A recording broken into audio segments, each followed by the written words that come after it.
So a front handspring, I think, has 3 key points.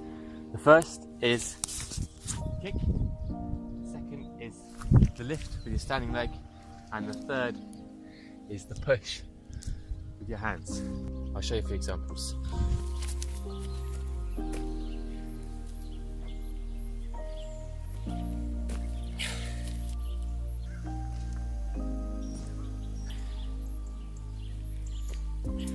Before you even go for a front handspring, I think it's really important that you can do a solid straight handstand.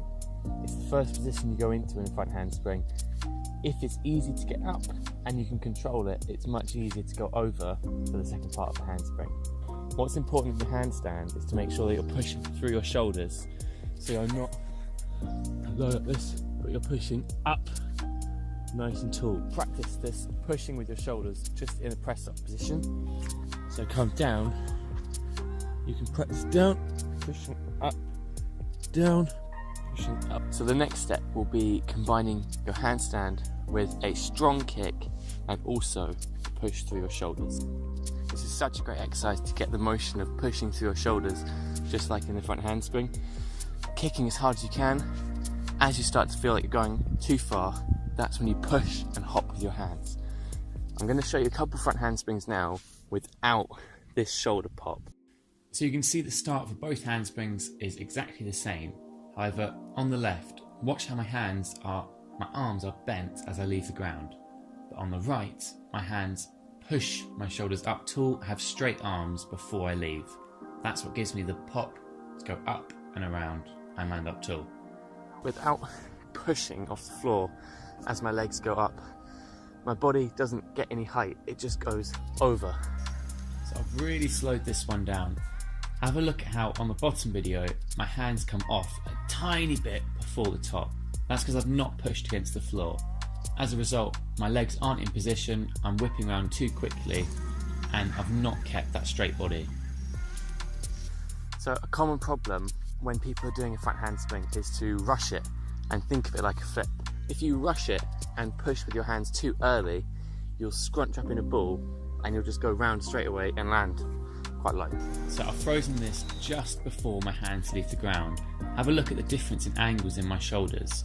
By pushing too early, my legs aren't high enough, I'm not far enough round, and I can't land up nice and tall.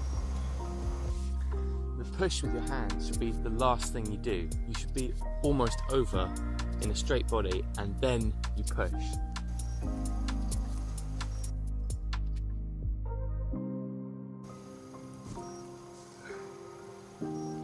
So if you find that you're kicking up strong, you're pushing off your standing leg, and you're now pushing with your hands and you're still landing low, it might be that as you're coming round, you're bending your body or you're arching too much. If you start to bend your legs too much, you'll land low and you'll decrease your height.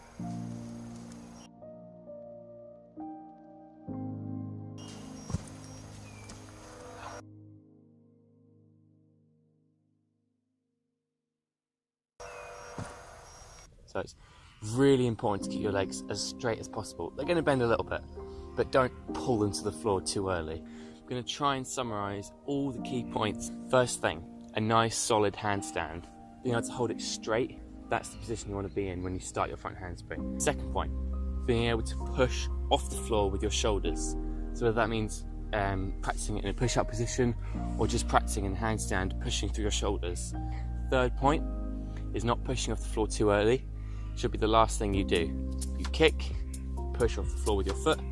As you're just coming off the floor, that is when you push, gives you that last little bit of power over the top.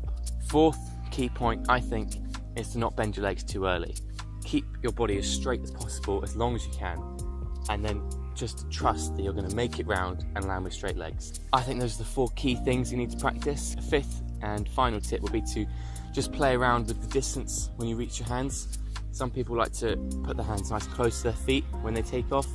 Others like to reach forward. I think it depends on you. So just play around with it and practice. If you enjoyed this video and you feel like you can correct a mistake with it in your front handspring, drop a like, leave me a comment on what you want me to try next, and subscribe.